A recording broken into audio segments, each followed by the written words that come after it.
Bwana wetu Yesu Kristo, tunakuinua na tunakutukuza. Umejaa nguvu na mamlaka. Ni wewe uweza wetu na ni wewe Bwana mamlaka yetu katika yote. Bwana Jehova Jire, twazungumzia utukufu wako.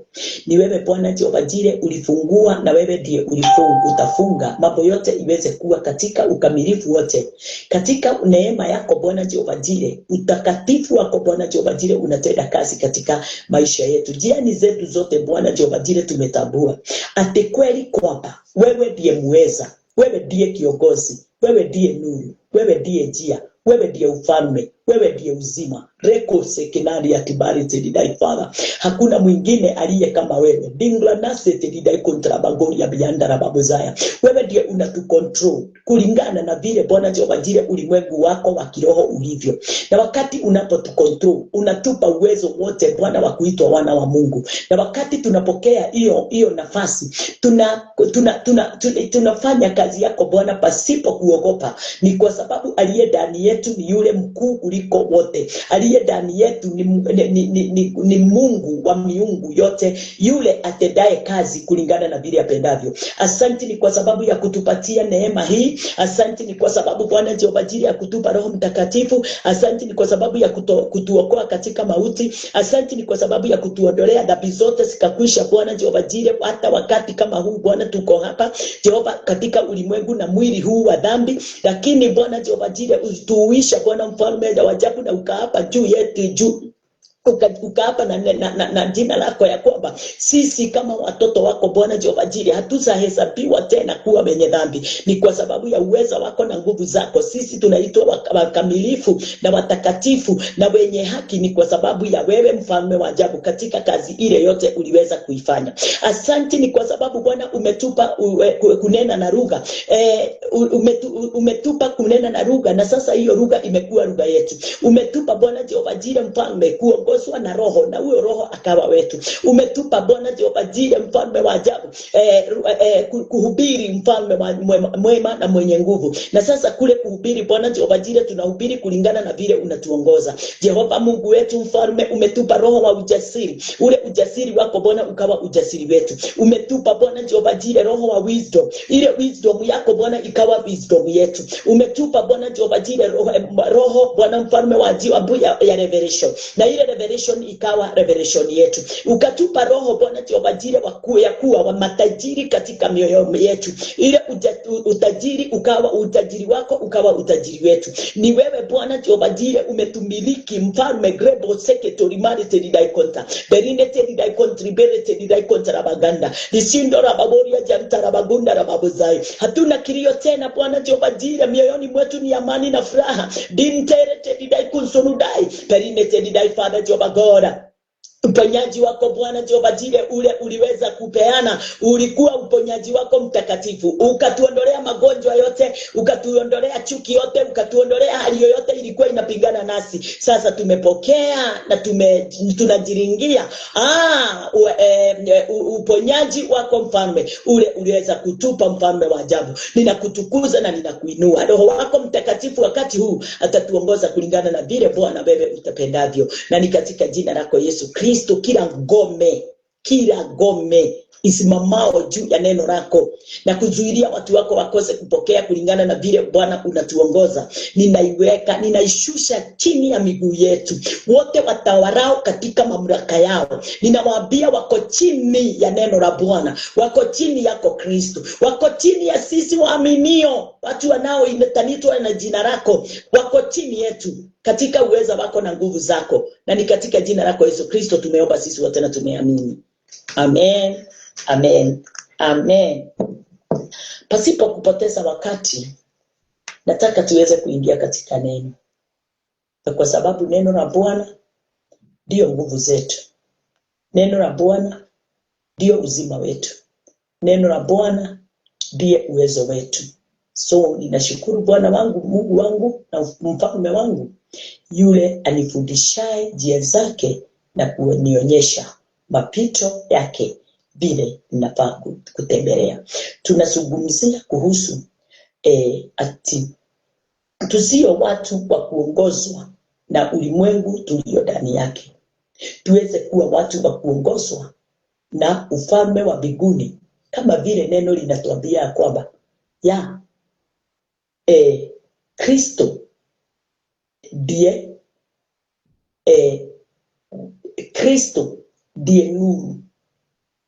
Na kama Kristo Yesu ndiye nuru katika maisha yetu, yeye ndiye anafaa kutumulikia katika nafasi yote, katika nafasi yote tutembea. Yeye ndiye kiongozi na yeye ndiye mwenye nguvu. Sawa sawa. Nashukuru Bwana. Tena nashukuru Bwana ni kwa sababu ya fellowship ya jana, ilinifurahisha sana mahali tulipo enenda ya watu waliweza kuja na tukaweza kuzungumza kuhusu kazi ya Kristo, mapenzi ya Mungu katika maisha yetu, na tukaweza kupokea kibali hicho kulingana na vile Bwana alivyo tuelekeza na kutufundisha. Ninashukuru Bwana ni kwa sababu ya yule mama aliweza kutupa nafasi yake, nyumba yake, ndio tukaweze kuihubiria, na akatuitia wageni wa marafiki wake tukaweza kuwahubiria. Nashukuru tena ni kwa sababu ya watu wa kanisa vile tuliweza kuwa mahali pale. Watu wa kanisa, naomba Mungu aendelee kumuinua, kumbariki na kuondoa hali yoyote ile mnaona kama inaweza zuilia tuweze kufanya kazi pamoja. Haleluya. Naomba tu kibali chake, hii ndio ombi yangu this year, ati tuweze kuwa, yani hata kuhubiri kwetu, kutembea kwetu, kunena kwetu kubadilike. Kubadilike. Na wakati kunakobadilika tuweze kunena, yani na tuweze kuwa na change katika maisha yetu ya kuhubiri. Tuweze kuwa na change, tuhubiri katika, tukiwa na ujasiri mwingi kuliko mwaka umepita. Tuhubiri ukweli kuliko mwaka umepita, kwa sababu yeye ni mwaminifu na ni mwenye nguvu. Neno la Bwana katika kitabu ya First Timothy, katika kitabu ya First Timothy 3:15, First Timothy 3:15, tunaomba tuweze kuongozwa kila wakati na Roho wa Bwana. First Timothy 3:15, neno linasemaje? But if I tell wrong, that thou mayest know how thou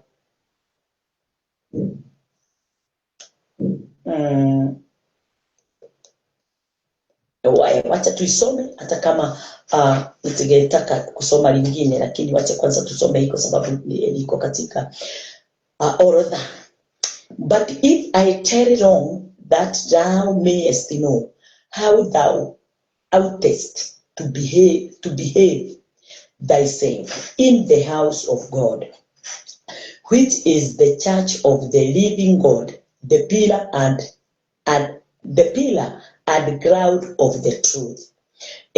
Kiswahili inasema, lakini nikikawia upate kujua jinsi ipasavyo watu kuenenda katika nyumba ya Mungu, iliyo kanisa la Mungu aliye hai, nguzo na msingi wa kweli. Bwana asifiwe. Mtumishi wa Bwana Paul akanena, akataka kututia nguvu na kutuelekeza. Nataka kusoma hata kikundi mahali pale katika kitabu hiyo ya First Timothy. Nataka kusoma hata kikundi First Timothy. Neno linasema linaendelea na kutufundisha na kutuelekeza kulingana na mapenzi ya Mungu. Na wakati wote mapenzi ya Mungu inapoingia katika maisha yetu, tunatambua mapenzi ya Mungu katika First Timothy 3. First Timothy 3:15. 3:15 inatuambia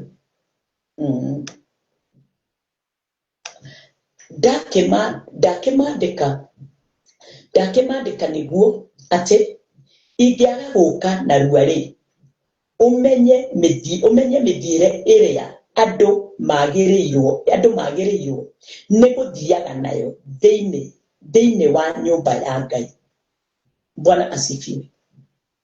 Ni Paulo alikuwa anasema hata kama hataweza kufika mahali pale, akamwandikia Timotheo aweze kujua mienendo ile watu wanaoenenda nayo katika kanisa, kwa sababu sio kila mwenendo tunafaa kuingiza ndani ya kanisa. Haleluya, Bwana asifiwe. Kanisa iko na mpangilio wake. Kanisa liko na mpangilio wake, na kutoka mwanzo Mungu alipanga kanisa kulingana na vile alivyotaka na vile alivyopenda. Kwa hivyo kanisa na ulimwengu hasiwezi kufananishwa. Kanisa na ulimwengu, ama ulimwengu wa rohoni na ulimwengu wa ulimwengu huyu tulio ndani yake, haufanani. Mambo yale yanavyotendwa katika ulimwengu sio yale yanaendelea katika ufalme wa Mungu, ndani ya church, ndani ya mioyo ya watu wale wanasema mimi nimeokoka. Sababu mtu yote yule ameokolewa hafai kuwa controlled na mambo ya fresh.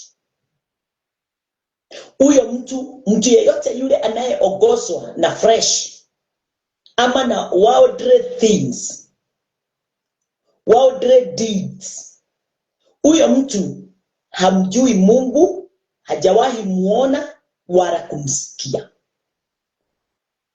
Kwa sababu kama nilimsikia Bwana ama ninamsikia Bwana, ninamuelewa Bwana, ninamjua Bwana, nitatamani kwenda na mwenendo wake, nitatamani kufanya mapenzi yake.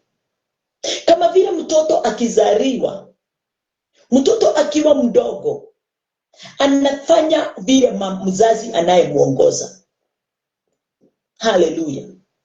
Akifika katika umri fulani anajichagulia kufuata maagizo ya mzazi ama kuachana naye. Hivyo ndivyo tulivyo katika ulimwengu wa rohoni. Wakati sisi ni watoto wadogo, tufanya mapenzi ya Mungu. Unaona mtu new believer anajaribu sana kutimiza mapenzi ya Bwana, anamuogopa Bwana kwa moyo wake wote. Lakini kuna jambo moja ilikuja kuingia ndani yangu. Wakati mtu amekomaa katika neno la Bwana, sijui ni nini kinaigianga, mtu anaona kama anajua sana. Mtu anaona kama amefika katika kiwango sio ya kuongozwa tena, ni ya kujiongoza. Mahali pale ndio tunapotezea ladha ya kuogopa Bwana. Tunaacha kumuogopa Bwana, tunapitia katika mapito yetu. Na mahali pale hapo ndipo mwanadamu anaachania na mapenzi ya Bwana. Sababu wakati unakosa kuwa chini ya kuongozwa, ukijiongoza wakati mwingi mawazo yetu inatupeleka kulingana na vile inavyotaka. So neno likaendelea na kutuambia, mstari huo wa 15 ikatuambia ati, wacha nirudie, ati ndakimandika niguo ati ingiaga guka na ruari umenye midire iria andu magiriirwo ni guthiaga nayo thiini wa nyumba ya Ngai, na neo kanitha wa Ngai uria uri muoyo.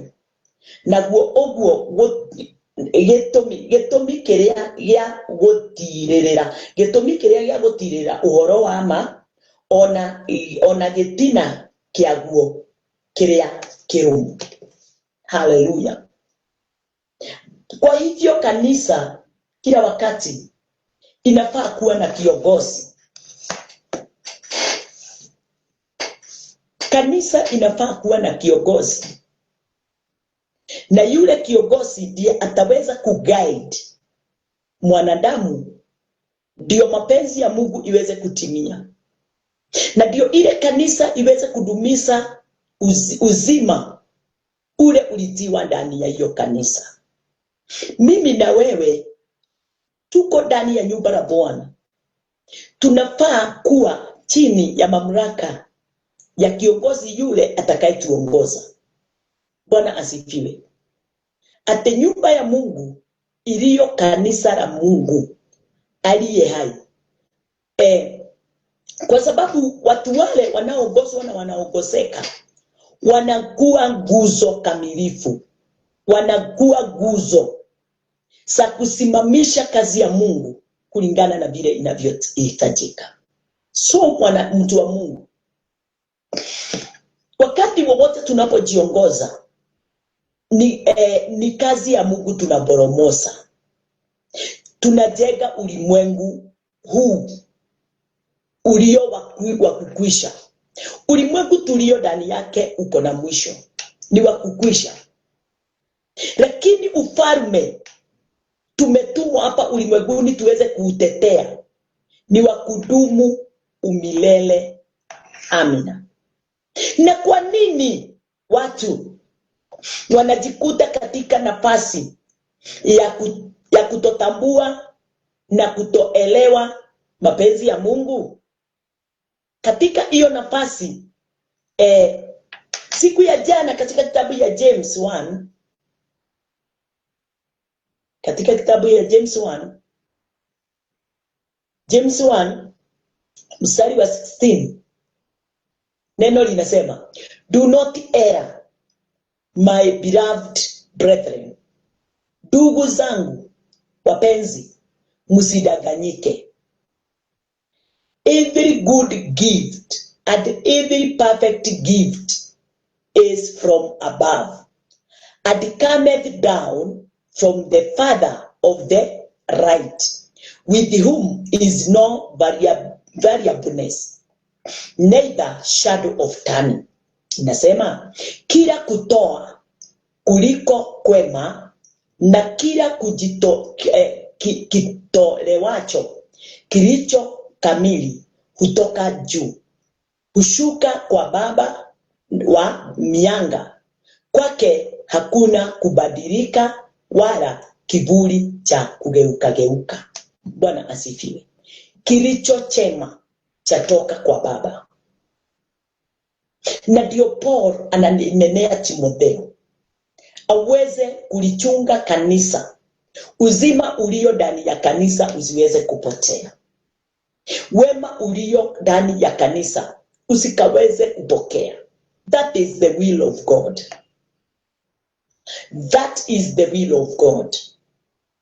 Ati kanisa likae katika ukamilifu wake, ndio chochote kizuri Mungu aweze kukipeana katikati ya watu wawili ama watatu. Wale wamekusanyika ama wamekutana ni kwa ajili ya kulizungumzia neno la Bwana.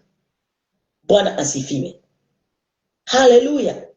So kama ninataka kupokea kitu chochote kizuri, lazima niweze kuwa katika nafasi ya uongozi na kuongozwa na ufalme wa Mungu. Ndani ya ufalme wa Mungu, hapo ndipo neema ya Mungu iko. Na hapo neema ya Mungu ilipo, hapo ndio watu wanafunguliwa. Mahali pale wema wa Mungu uko, hapo ndipo watu wanafunguliwa. Bwana asifiwe. Yeye alituzaa ndio tuweze kuongozeka na kuubika ndani yake kulingana na vile apendavyo. Hatukuzaliwa na ulimwengu, tulizaliwa na Mungu. Sisi ni mbegu ya Mungu kikamilifu kabisa. My DNA and God's DNA, Christ DNA inafanana. Kwa hivyo DNA yako na DNA ya Mungu ni moja. Lakini ni kwa nani kwa yeyote yule ameamini ya kwamba ufalme wa mbinguni ni nafasi yake. Ufalme wa mbinguni na chochote kilichomo ndani ni nafasi yake. Utajiri ulio bora wa ufalme wa mbinguni ni sehemu yake, kwa sababu Yesu Kristo alikuja akiwa tajiri, na ule utajiri wote alitupa sisi ndio tuweze kusimama katika uweza wa kufanya kanisa la Bwana liweze kusimama, kanisa la Bwana liweze kuendelea likiwa na joto ya roho, uzima wa Bwana uweze kupokelewa katika ndani ya kanisa na waaminio wote, wale waaminio kazi ya Kristo, wale watabuao wakati Kristo alipofika katika ulimwengu tulio ndani yake. Alikuja ndiye aweze kuwafanya watu wote waweze kuwa wana wa Mungu, waweze kugeuka, aweze kugeuza mawazo yao yale yalikuwa yamejaa dhambi. Moyo ulikuwa umefunikwa na dhambi, aweze kuufunua, dhambi iweze kuondoka, ndio aweze kupanda neno lake ndani yetu, na ndio neno lake liweze kuwa ndio msingi wa kusimamisha kanisa lake. Bwana asifiwe. Haleluya. Kwa hivyo usidanganyike ya kwamba ati unamjua Mungu na haujui neno. Usidanganyike ya kwamba unamjua Mungu na haumjui neno. Yeyote yule ajuae neno na kuiamini, huyo ndiye aliye na nafasi ya kujiringia utakatifu na uwezo wote wa Mungu. Haleluya. Na ndio asubuhi ya leo inajiringia mambo yale. Matthew, katika kitabu ya Matthew 24:11, Matthew 24 mstari wa 11 inasema, and many false prophets shall arise and shall deceive many. Na manabii wengi wa uongo watatokea na kudanganya wengi. Hapa ndipo jana nilikuambia, kwa sababu siongei sana kuhusu huu mstari, tuliongelelea jana. Ni lazima uwe tayari. Umeokoka, umejazwa na lugha na umejazwa na roho. Haujaokoka, utakutana na manabii wa uongo katika maisha yako. Manabii wa uongo utakutana nao. Na kuomba, my dear sister, my dear brother, kuwa katika roho wa Bwana ndio uweze kumtabua huyo nabii wa uongo. Anakuja kukuambia mambo ya uongo, anakuja kukutoa wewe umeokolewa. Asikuje kukudanganya na kukuambia Mungu anaonekana pande hii, Mungu ako katika ndani ya mafuta, anointing oil. Mungu hayuko ndani ya anointing oil. Mungu hayuko ndani ya handkerchiefs. Mungu hayuko ndani ya sheria. Bwana asifiwe. Kristo alimaliza sheria ndio wale wote watakao muamini waweze kuhesabiwa kuwa haki. Aliiondoa. Kazi ya sheria ilikwisha. Ilitawala kutoka wakati wa Adamu mpaka wa Musa. Na kutoka hapo Christ akaingia ulimwenguni. Na wakati alipoingia, ufalme wa Mungu ukawa katika utawala wa uwezo wa Kristo Yesu. Haleluya. Bwana asifiwe. Kwa hivyo mtu wa Mungu, usikubali mtu akuje akwambie Mungu anaonekana na anapatikana katika maombi. Kusiwe na mtu atakuja kukwambia Mungu anaonekana, ate Kristo anaonekana pande hii, ako Mombasa, Mungu akororiodo. Mungu Yesu anaonekana Amerika. Mariamu yupale. Usikubali kudanganyika. Ate ukisema rosari umeokolewa. Hakuna kitu kama hiyo.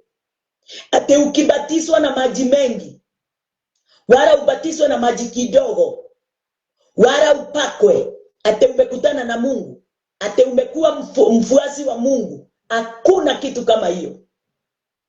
Neno halineni namna hiyo.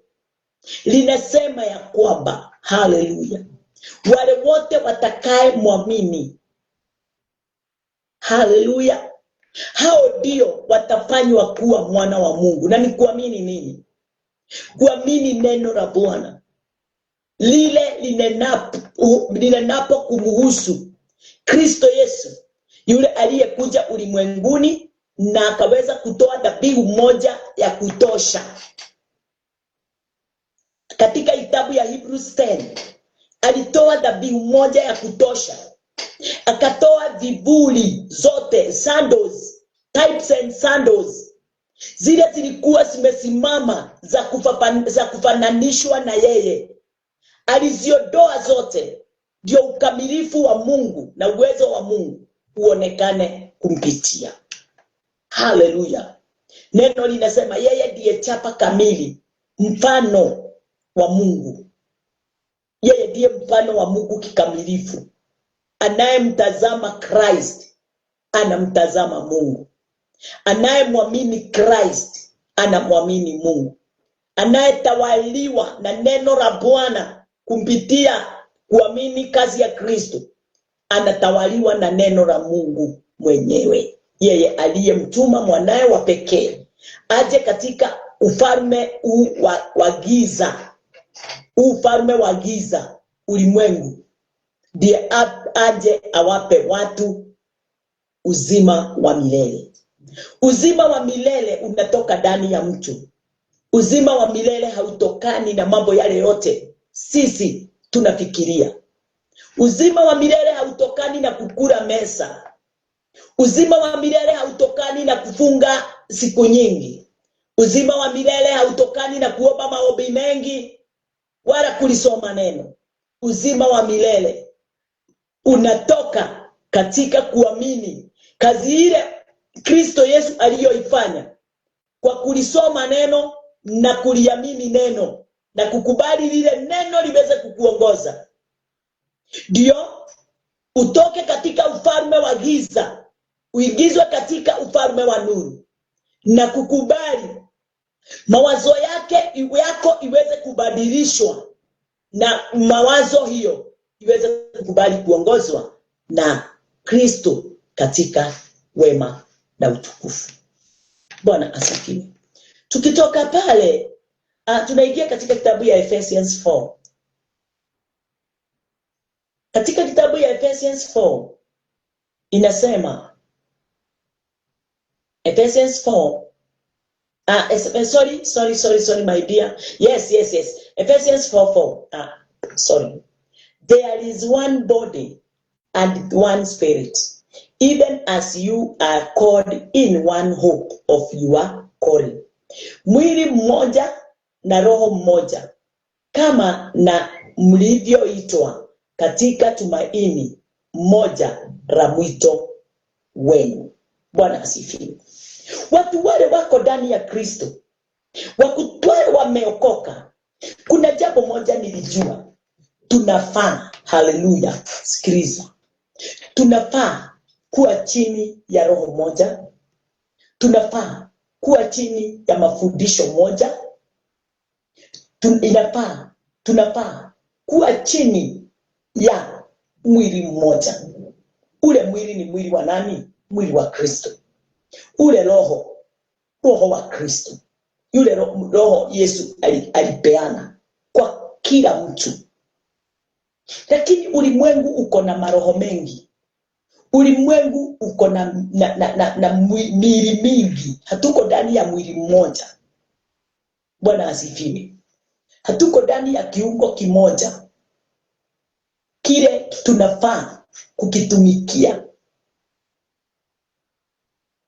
asifiwe. Na ndiye Christ Jesus yule alitupa tumaini, sababu tunafaa kuwa ndani ya tumaini moja na mwito mmoja. Hizi vitu ni tatu ama nne. Tuweze kuwa katika mwili mmoja, roho mmoja, tumaini moja na mwito mmoja. Bwana asifiwe. Na kama kwa sababu Kiingereza inakwambia, wale wanasikiaga Kiingereza, there is one body, one spirit, one hope of your calling. Hizi vitu tatu tunafaa, wale tunasema tuko ndani ya Kristo, tuweze kunena tukiwa, yani tukiwa branches ndani ya mzabibu. Tunafaa kuwa ndani ya mzabibu, John 15. Tunafaa kuwa ndani ya mzabibu sisi wote. Ndio kila mzabibu unapotoa, sisi wote tunakula kitu kimoja, tunatumia kitu kimoja, tunahubiri kitu kimoja. Tuondoe mahubiri hii imejaa ulimwenguni ya kila aina. Watu wasimame katika mahubiri moja, ile inenao kuhusu kazi ya Kristo Yesu, from Genesis to Malachi, na from Matthew to Revelation. Sababu neno la Bwana linanena kuhusu mtu mmoja. Ebu nione. Katika kitabu ya Luke 24. Katika kitabu ya Luke 24. Ya Luke 24:27, Luke 24 mstari wa 27 inasema, beginning at Moses ni Genesis, sababu Moses ndiye aliandika Genesis. Beginning at Moses and all the prophets, he expounded unto them in all the scriptures the things concerning himself. Yeah, hebu tuone. Ati akaanza kutoka Musa na manabii wote, akawaelezea katika maandiko yote mambo yaliyomhusu yeye mwenyewe, mambo yaliyomhusu nani? Christ. Kwa hivyo kulingana na neno inatuonyesha ya kwamba kile kimeandikwa from Genesis to Revelation to Malachi, Genesis to Malachi, si time. Hallelujah. Si tu vile Daudi alifanya userati, yote yanena kuhusu kazi ya Kristo Yesu. Ndani ya hiyo maandiko yanena kuhusu kazi ya Kristo Yesu. Musa alinena kuhusu Christ.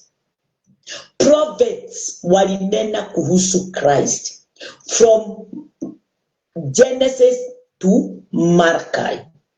Ni kazi ya Kristo inazungumziwa. Na wakati ule yule mtu aliwafikia, wale watu walikuwa wanaenda Emmaus, na ni Christ aliwafikia, alianza kunena kuhusu vile alivyokuwa ameinena mwanzo. Na twende katika mstari wa 44 kumuhusu yeye. Kwa hivyo neno la Bwana linanena kuhusu yeye. Yeye ni nani? Christ. Hallelujah, mwadhani ya roho mwisho. Number 44 inatuambia, yes, 44.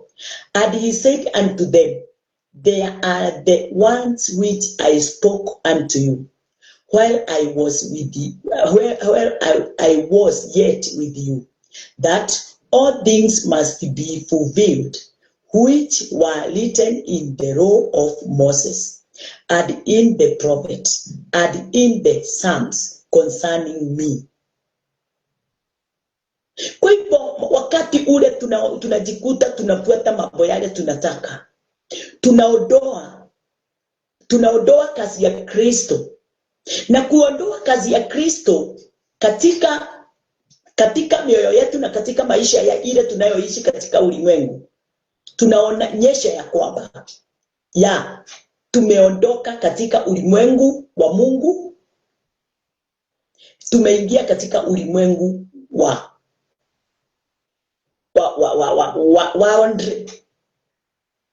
world. Bwana asifiwe. Tumetoka katika ulimwengu wa rohoni tukaingia katika ulimwengu wa mwilini.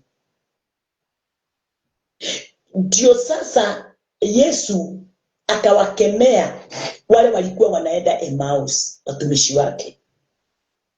Akawakumbusha yale yote alikuwa ameyanena, sababu tayari walikuwa wamerudi katika ulimwengu. Ulimwengu ulianza kuwatumikia. Hata wakati yule walifikiwa na yule mtu, hawakumtabua yeye. Hata walimuuliza, kwani wewe unakuanga Yerusalemu ukiwa mwenyewe? Haujasikia mambo yale yametukia ya Yesu wa Nazareti?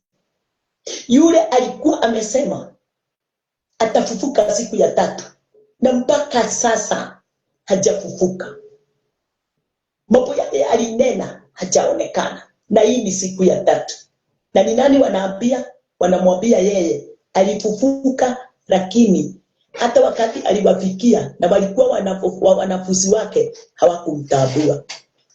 Wakati wowote mtu anaondoa macho yake katika neno, wakati wowote mtu anaondoa moyo wake katika neno, kile kinafanyika ni ya kwamba anaondoka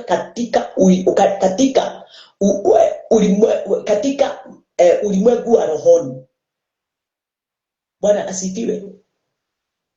Maisha ya rohoni inamuondoka.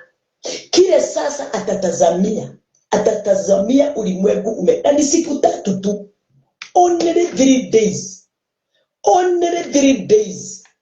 Wacha kucheza na maisha yako, my dear. Only 3 days. Akina Kevas na bibi yake walikosa kukumbuka yale yote Christ alikuwa amenena wakati walikuwa wanamfuata.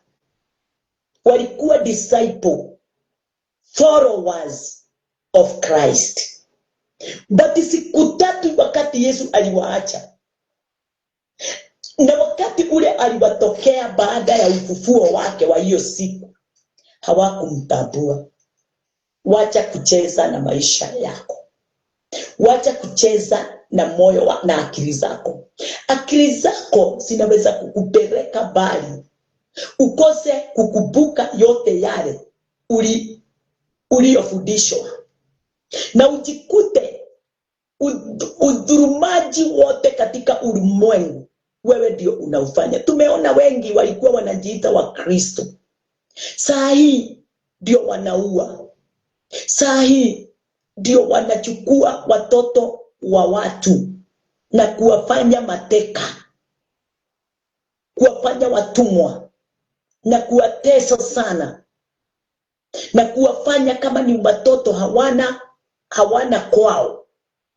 Tunawaona, na walikuwa wanalia kwa kujazwa na lugha. Bwana asifiwe. Kumbe mtu yeyote aliye ndani ya Kristo, huyo ndiye lugha yake ile anayoyanena ndio tu inadumu ikiwa takatifu. Wakati mtu anaondoka tu katika hiyo nafasi, hata kama utaongea lugha, hata kama utarabasaika, hata kama unasema Roho anasema nimefunuliwa, unafunuliwa ukiwa nje. Na chochote unafunuliwa ukiwa nje hakiandamani na mapenzi ya Bwana. Bwana asifiwe. Nje ni nje na ndani ni ndani. Watu wale walikuwa katika Sabina, wale waliingia ndani ya Sabina, hata kama wangetaka kutoka hawangetoka. Kwa nini? Neno linasema ya kwamba yeye yule aliyefunga, hivyo ndivyo Noa alisema, alienda na kifungu. Kwa hivyo mimi sijui nifanye nini. Watu wangu ninampenda na ninaona hii ni kifo, na mnangonga mlangoni mfungulie. Mungeingia wakati ule nilikuwa ninamwambia kuna mwangamio, lakini mulikataa. Sasa hivi sina uwezo wowote, sina nguvu zozote za kumfungulia ndio muweze kuingia. Waliangamia kwa sababu ya kutoamini. Haleluya. Walikataa kuamini yale Noa alikuwa ananena wakati alikuwa anajenga Sabina. Alijenga hiyo Sabina na miaka 100, lakini hakuna mtu aliweza kukubali kuingia ndani ya hiyo hema. Haleluya. Bwana asifiwe. Watu wengi wanasikia sauti ya Bwana siku ya leo, lakini hawaitilii maanani. Hawana haja. Bwana asifiwe. Wanaona tu ni kitu ya kawaida, na wanaona tu ni kitu isiyo na maana, lakini nakwambia ina maana. Haleluya. Wacha kusahau na mahali ulitoka. Umetolewa bali ukafikishwa mahali umefika siku ya leo. Wacha tusome katika mstari wa 45. Then opened he their understanding that they might understand the scripture. Ndipo akawafunulia akili zao wapate kuelewa maandiko. Haleluya. Siku ya leo atugojei tukuje tufunuliwe mawazo. Tumepewa watumishi wamejaa roho wa Bwana.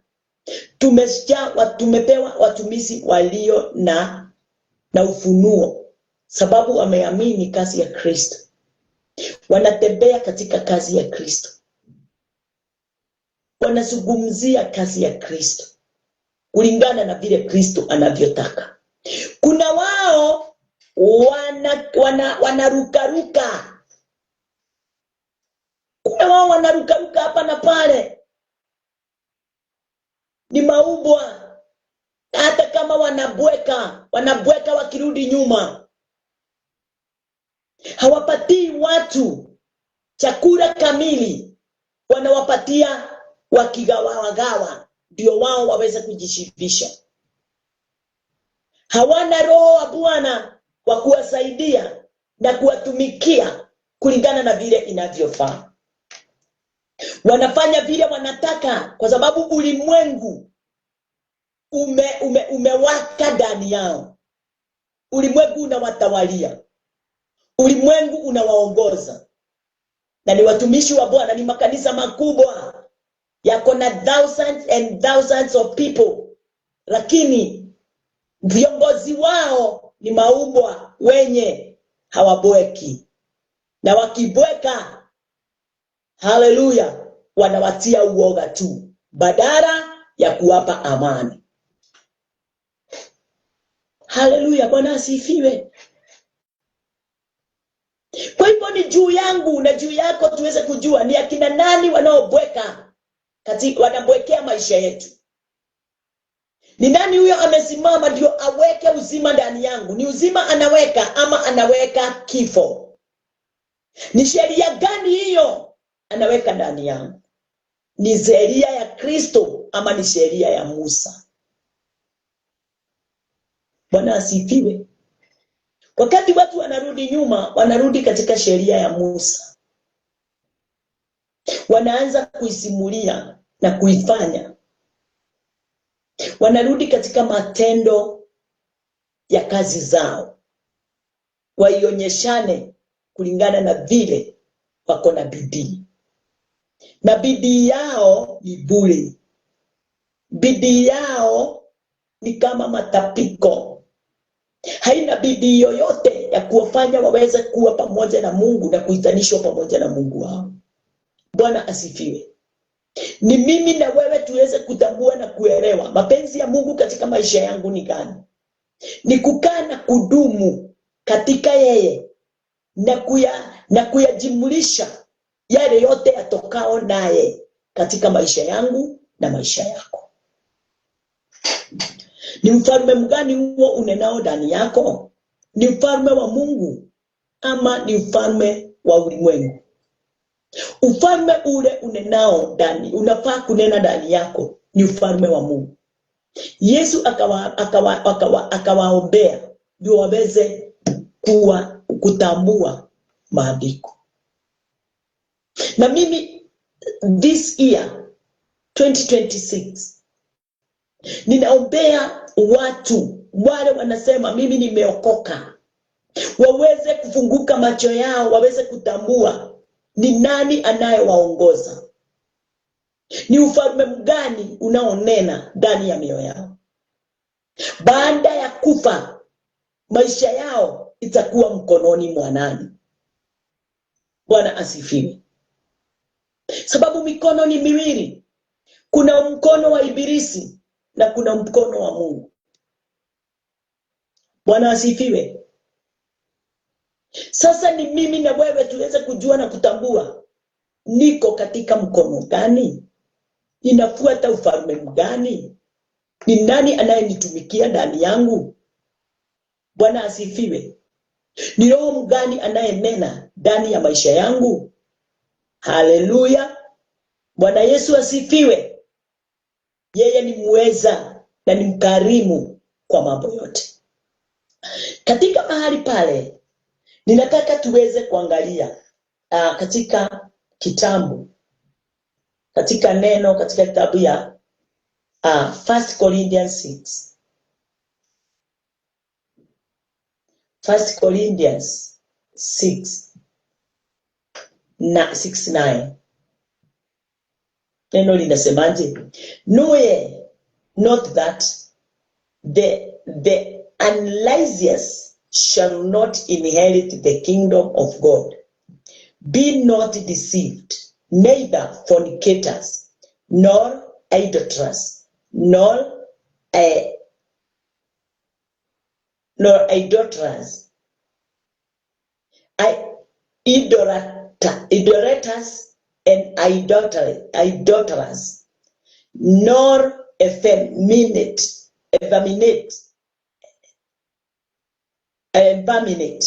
nor abusers of themselves with mankind.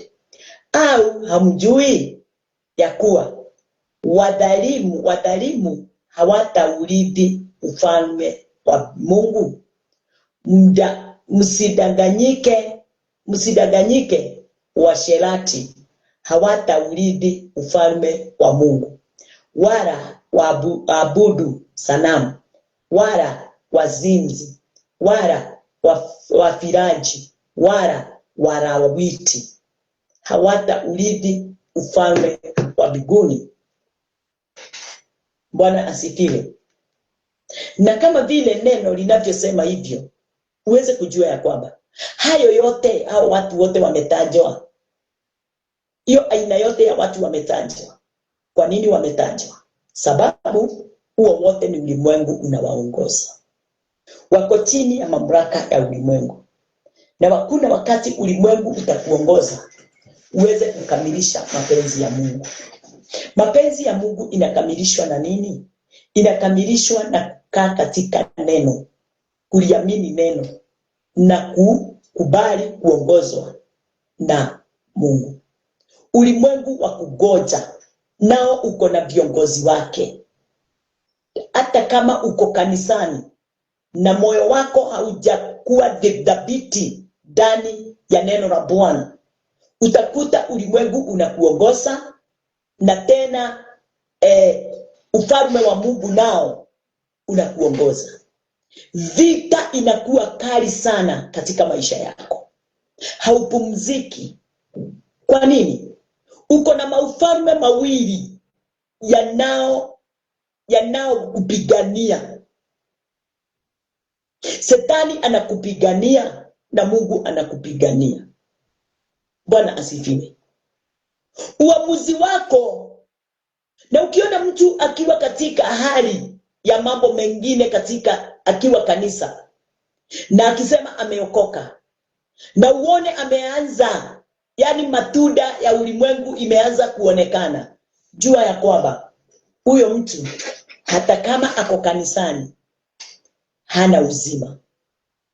Huyo mtu hana uzima ndani yake, hana ukweli ndani yake. Ukweli ndani yake haumo tena. Uzima ndani yake haumo tena. Ni mtu tu anahesabiwa kuwa mshirika, lakini si mtu aliye na uwezo wa kuwafanya watu wengine waweze kusimama katika mwanya wa Mungu. Bwana asifiwe. Ni kwa uweza wako na kwa nguvu zako wewe mwenyewe uweze kutambua wewe moyo wako uko wapi. Sababu ulimwengu na ufalme sina mambo inaenda kufanana. Na usipokuwa ndani ya roho wa Bwana ndio uweze distinguish yale yatokao kwa Mungu na yale yatokao kwa ulimwengu. Ulimwengu inafanana na mambo mengine, na ndio unaona hata Shetani wakati Yesu alienda katika nyika, Yesu alinena kijambo kinaenda kufanana na ufalme wa Mungu, lakini aliacha tu jambo moja. Haleluya. Bwana asifiwe. Alitoa tu kitu kimoja, akamuuliza, kama wewe ni mwana wa Mungu, jiangushe. Sababu neno linasema utakuta malaika wakiwa wanakugoja, watakushikilia usigongwe na mawe. Kama wewe. Lakini Mungu hakuwa amesema hivyo. Wakati mbingu lilifunguka alisema, huyu ndiye mwanangu yule ninayempenda. Bwana asifiwe. Madhani ya roho. So ukikosa kuwa makini, utabadilisha tu neno la Mungu vizuri na mawazo na hekima yako ile iliyo ndani yako, na utaona kama ni sawa. Lakini nataka kukuambia asubuhi ya leo, sio katika usawa. Haleluya. Na ndio unaona watu wako na visababu za kila aina, wanaongea vile wanataka, wanaleta sababu zote katika kazi ya Mungu. Na katika ndoa zao hawaleti sababu, katika biashara hawaleti sababu, lakini ikifika ni siku ya Sunday, ikifika ni wakati wa kufanyia Mungu kazi, ikifika ni wakati wa kuinua kazi ya Bwana kifedha, sababu sinajaa. Usikubali kuongozwa na sababu zako. Kubali mwongozo wa Bwana uweze kukuongoza mwenyewe. Ni mapenzi ya Bwana sisi tu uhai. Haleluya. Hilo neno linatuongoza likituambia kwamba wale wote wasio ndani ya Kristo hawatauona ufalme wa mbinguni. Ufalme wa mbinguni unapatikana kwa njia ya Kristo. Bwana asifiwe. 1 Corinthians 15, hiyo tuko ni 6:15. 1 Corinthians 15 mstari wa 33. Oh, hallelujah. Thank you, Jesus.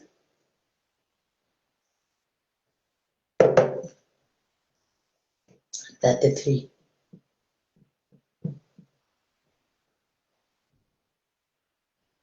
inasema, be not deceived. Be not deceived. Evil communications corrupt good manner. Msidanganyike.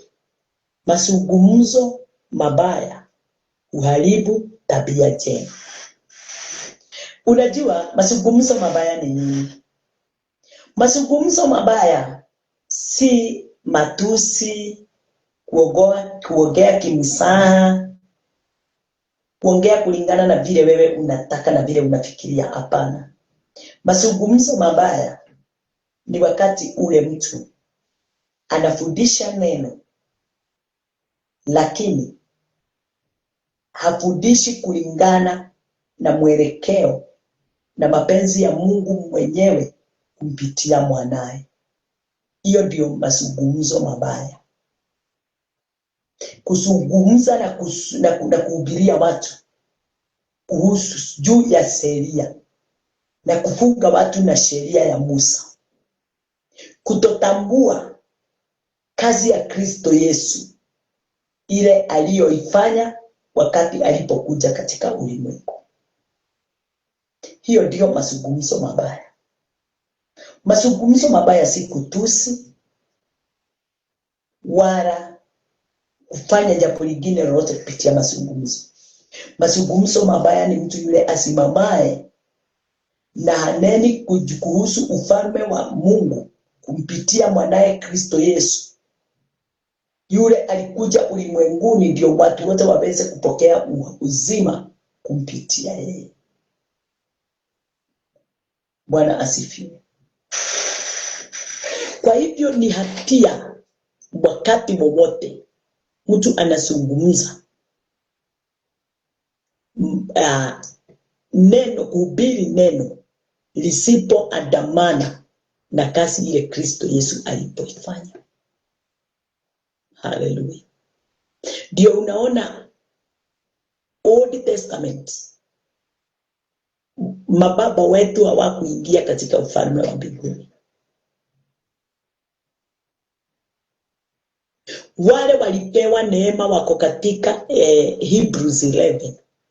Hao ndio Yesu Kristo wakati alipofufuka alipitia kwa wao na akawapa barua akina Abraham.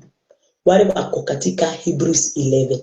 Hao ndio waliingia katika ufalme wa mbinguni baada ya Yesu kufufuka na kwenda kuwabadilishia ile cheti walikuwa nayo ya sheria.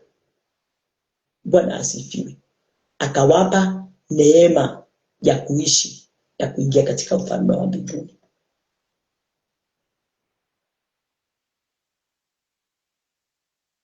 Katika maandiko ni vile watu wasomi na wakisoma hawafafanukiwi. Haleluya, Bwana asifiwe. Mahali pale neno linakuambia, turudie tena, msidanganyike. Mazungumzo mabaya uharibu tabia njema. Tabia yako njema ni kuhubiri neema ya Kristo. Tabia njema ni kufanya wengine waweze kutambua kuhusu kufa, kuzikwa, kufufuka kwake Kristo Yesu na ile neema aliwapa watu wote kwa kujipendea mwenyewe. Yeye hakusukumwa, hakubebereswa. Yeye alijitoa. Kufa ni kwa ajili yangu na kwa ajili yako. Ndio mimi na wewe tusikose kuingia katika ufalme wa mbinguni. Tabia mbaya ni kuhubiri mambo yale haihusu kazi ile aliyofanya. Bwana asifiwe. Tabia mbaya, tabia isiyo na msingi wa kifalme ni kuhubiri juu ya sheria ile Musa aliileta ulimwenguni, na maandiko inasema ya kwamba ilimfikia Musa kwa mkono wa malaika, si mkono wa Mungu. Lakini Yesu Kristo alipeanwa na Mungu mwenyewe na akatumwa ulimwenguni. Lakini sheria ya Musa ilifika kwa Musa kupitia mkono wa malaika, sio Mungu alimpa. Ilipewa malaika, malaika akampa. Haleluya.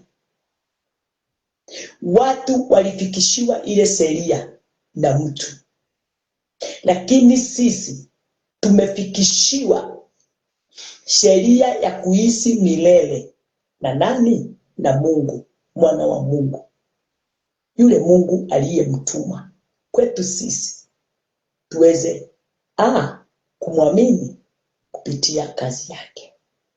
Haleluya. Mpendo wa Bwana unatiririka ndani yangu.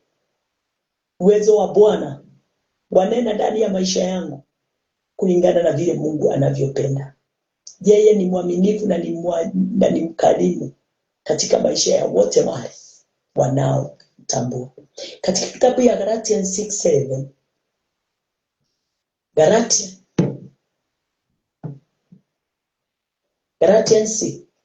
Galatians 6 mstari wa 7 inasemaje? Be not deceived, God is not mocked.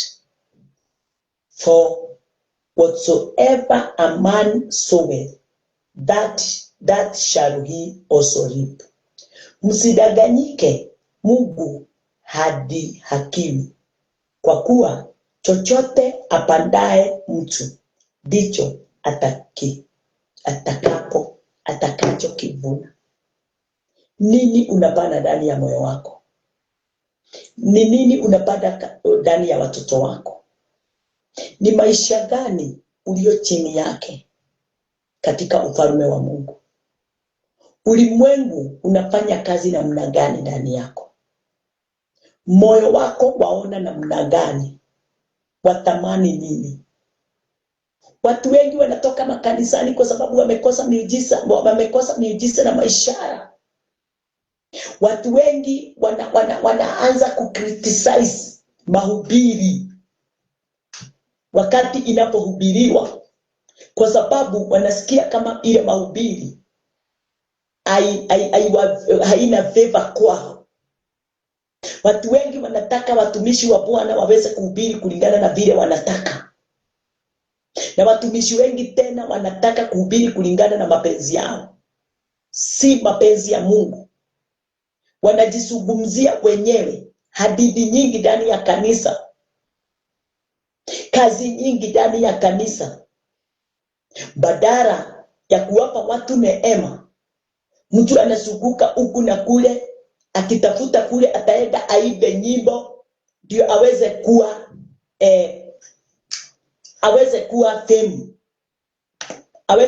famous. Bwana asifiwe. Kuwa famous utakuwa, lakini Mungu hadanganyiki ya kwamba unatafuta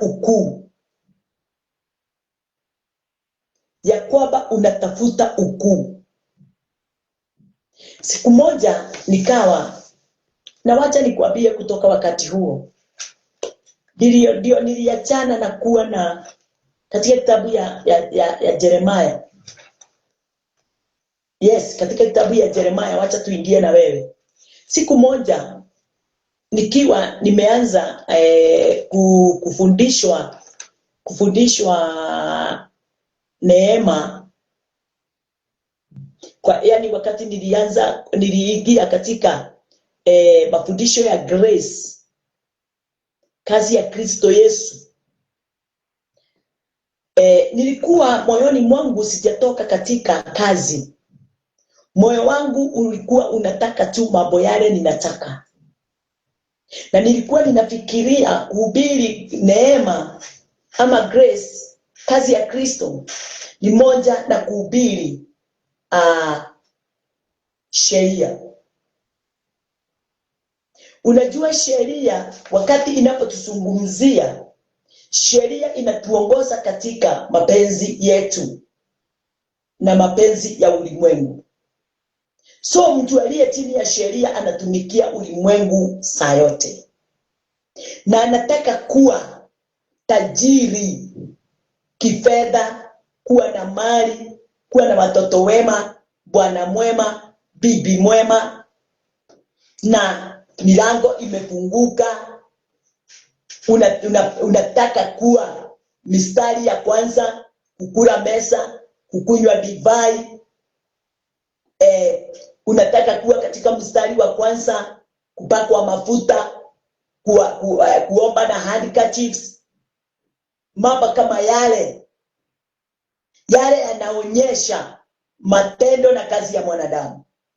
Mimi nikaenda, wakati nilipoenda kwa mtumishi wangu, my mentor, nilienda nikaanza kumuelezea kuhusu biashara, kuhusu ndoa, kuhusu watoto. Mimi nikamnenea. Wakati alipokuwa ananisikiliza, unajua yeye ako katika neema, grace. Na grace inaniambia kwamba nilibarikiwa kabla ya msingi wa ulimwengu kuwekwa. Na tena inanisumbua, yeye anajua ninazungumza hayo yote kwa sababu niko chini ya sheria. Alikuwa anajua sijatoka katika bidii yangu, sijafika katika nafasi ya kuongozwa na nuru ya Kristo. Nilikuwa wakati huo ndio nilikuwa sasa nimeanza kuwa introduced the grace of Christ, the work of Christ. Nikamwambia vile biashara imeenda vibaya, vile ninataka pesa, vile ninataka nyumba, vile ninataka gari. Unajua vile ulimwengu uko si hata wewe pengine ulikuwako. Nikawa katika hiyo nafasi. Wacha nikwambie, mtumishi yule nikiwa ninaendelea kunena agarara, na mimi naendelea kuongea tu. Nashindwa nikimie, nashindwa niendelee. Mimi nikaamua kuendelea kwa sababu nilikuwa ninaona analala kitu dakika 5 alafu anafungua tu macho kidogo. Alifika mahali mimi nikiendelea tu kunena akangorota.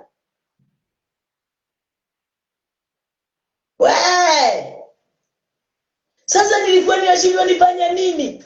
Nimuite, na ninamuogopa kabisa. Ni my senior, ni my mentor, ni kiongozi wangu. Nitafanya nini? Na vile niko na mengi imejaa katika akili, mengine nimeandika, na nitaka nimwelezee yote ndio aniombee. Haleluya. Ndio nione muujiza na maishara. Alingorota sababu alikuwa anajua yale yote ninayo yanena. Akangoja niweze kuinena itoke ndani ya moyo wangu.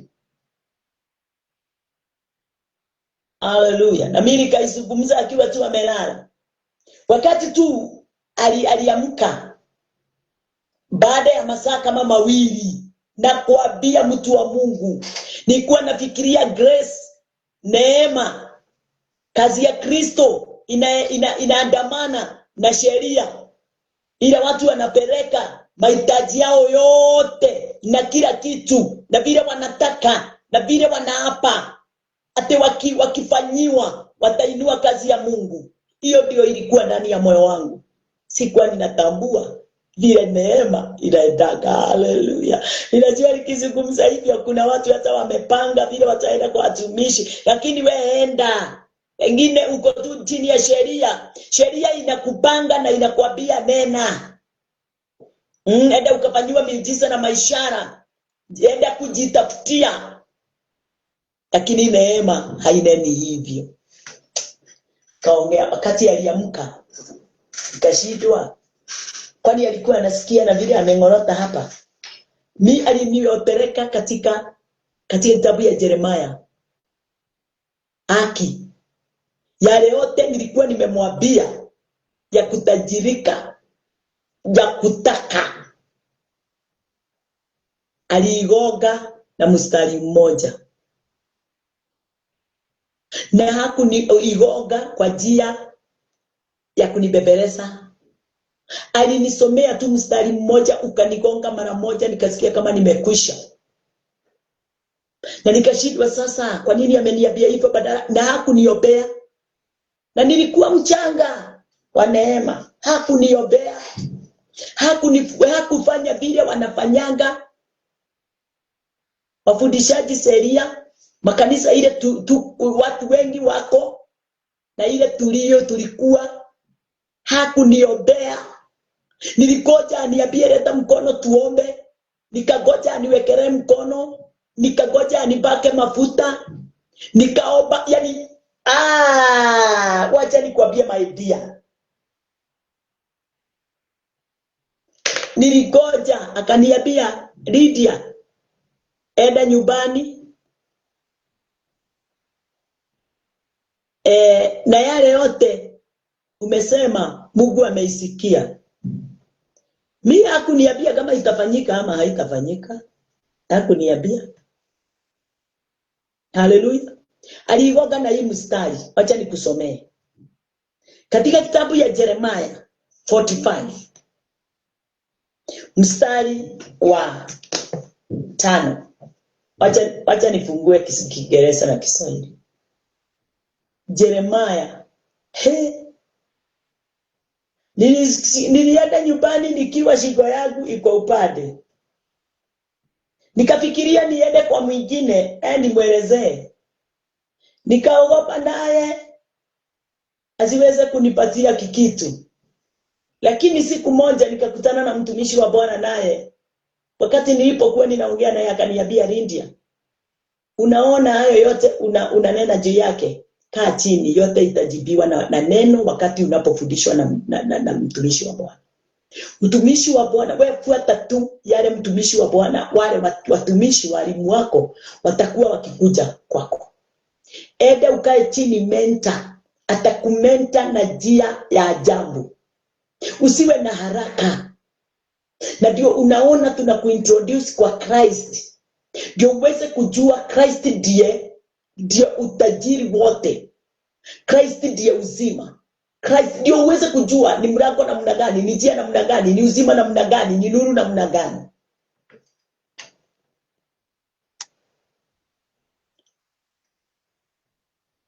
Bwana asifiwe. Hallelujah. Aliniambia, and seekest thou great things for thyself, seek them not for. Behold, I will bring evil upon all flesh, says the Lord. Says the Lord. But thy life will I give unto thee, for I pray in all places, whether thou goest. Je, unajitafutia mambo makuu gai? Nikifikiria yale nilikuwa nimesema, kweli ni mambo makuu ninajitafutia hapa ulimwenguni, si biguni, hapa ulimwenguni. Na hapo ndipo kesho tutaanza.